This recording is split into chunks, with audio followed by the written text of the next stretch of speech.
moon phases. I'm not going to read them all out, but I want to show you how to figure out your moon phases, because there's 8 moon phases.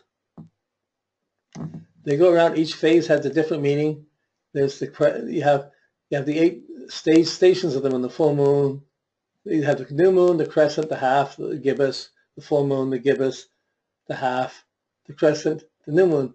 But really, it's going from 0 to 360 degrees around the circle. But in astrology, the count the planet is either 0. You can't get further away than 180 degrees. Then it counts back. So you can see something's a square, but you don't know if it's waxing or waning. So we have to determine this for whether a sun or moon is waxing or waning, what phase it is, so we can look up the phase. The phase is another thing that even though you don't know someone's time, you pretty well have the correct phase. And you can see how the pattern type and the phase of the moon works in a person's life. So this is something you'll look up and you use. We'll use it for the natal chart interpretations.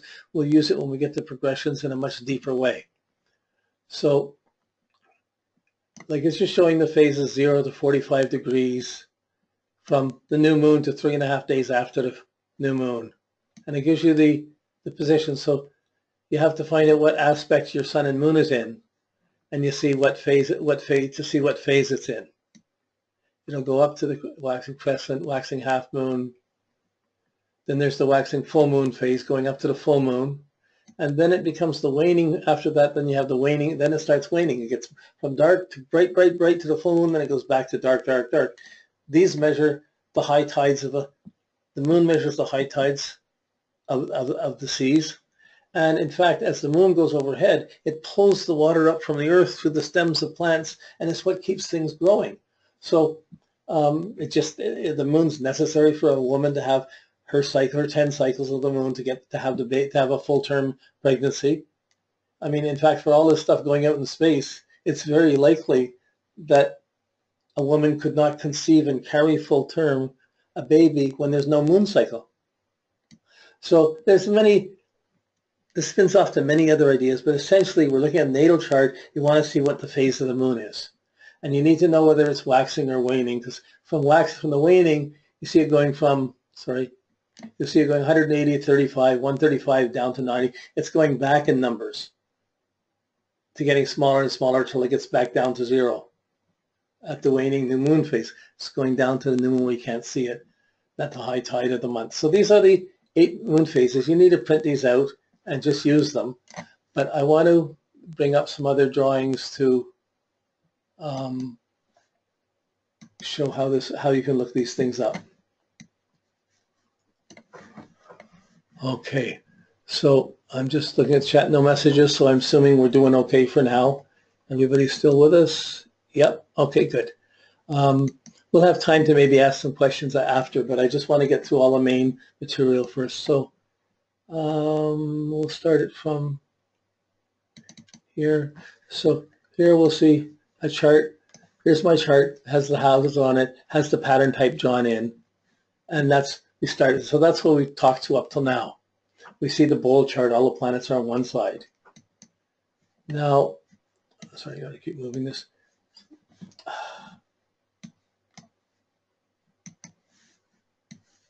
Here we go. So here's my chart with the aspects on it.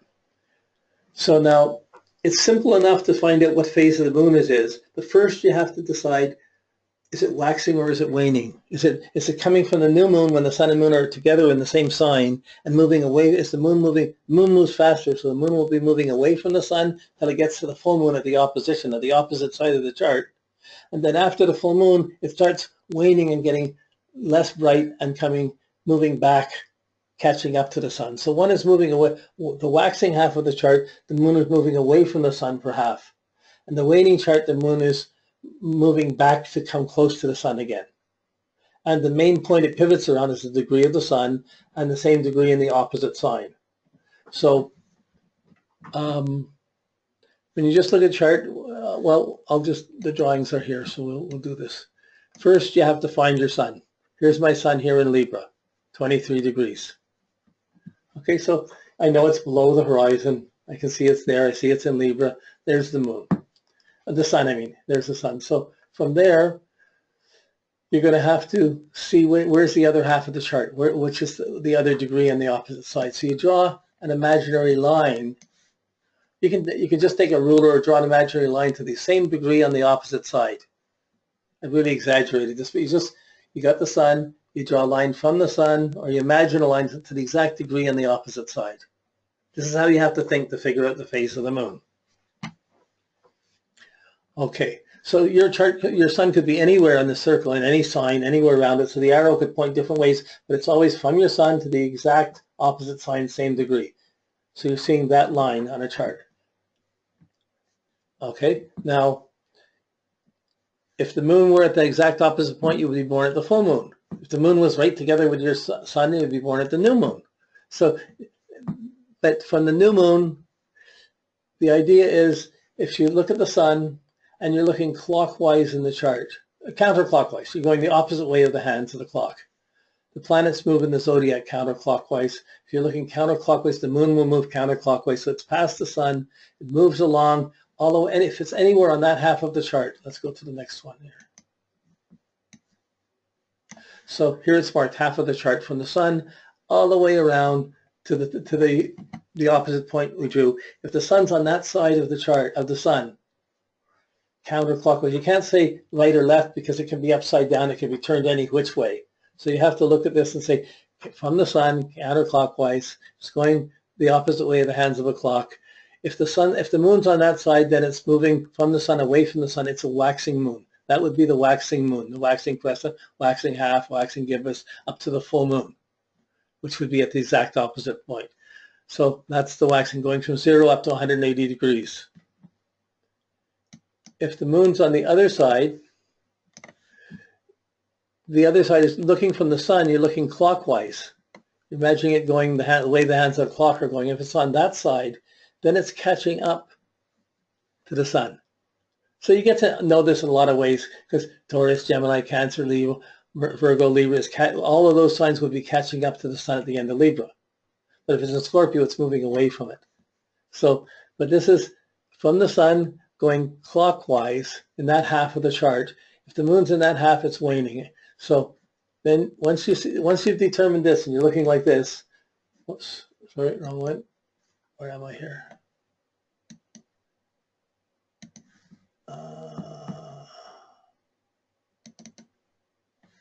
Yeah, so the opposite side. So I thought I had one. I'm sorry, just looking for the drawings.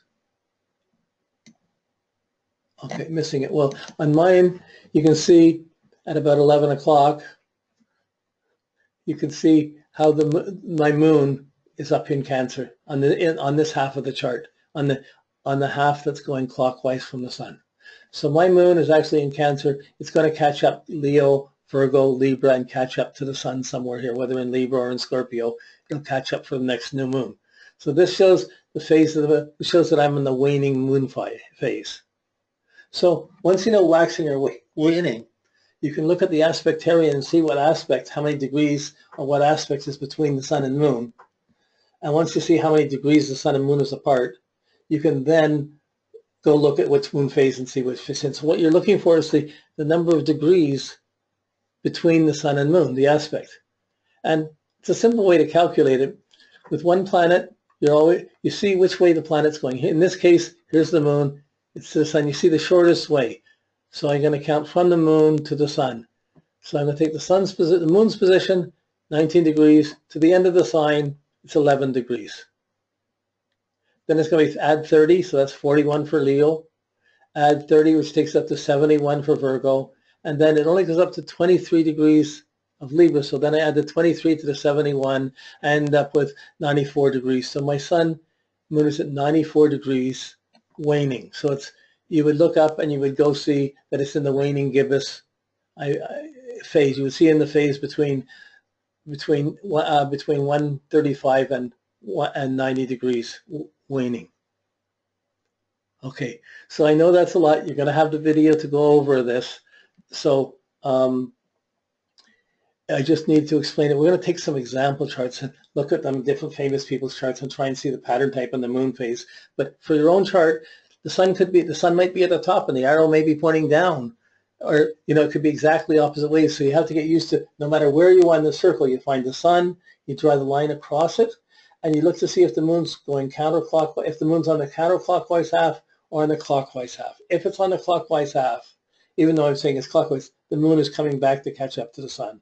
If it's on the other side, it's already been impressed by the sun, it's moving up to the full moon, from the new moon to the full moon. And that's how you determine the phase of the moon. Okay, now I'm just thinking, what else do I need here to put in? Okay, before we go to some more examples of this, I'm just going to look at the chat. If you go in the chat, if you have a question, you can type out a question there. And if anyone has any questions at this point, we can try and deal with questions for a few minutes. I'll wait a minute or two, and if there's no questions, then we'll go on to the examples.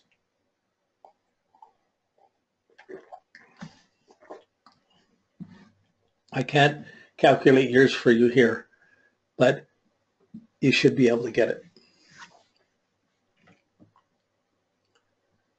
So it's good to get to know this chat room anyway. So even if you don't have a question, maybe you can type in the message where it says type message here and just put okay, okay. And then I'll know it's okay, but I'll see that you're all knowing how to use this function.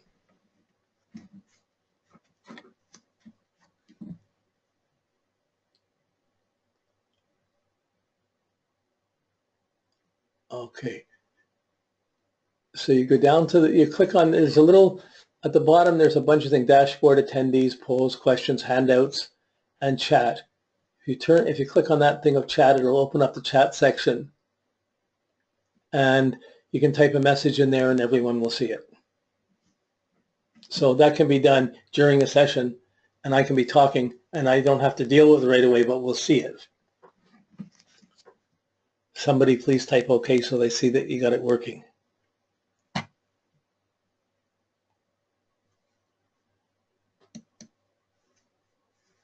Okay,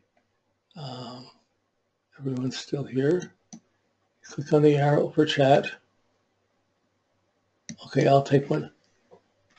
Are you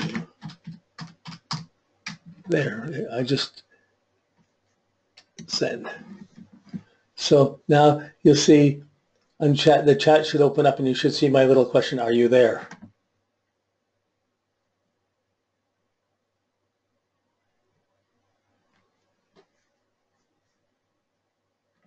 Okay, so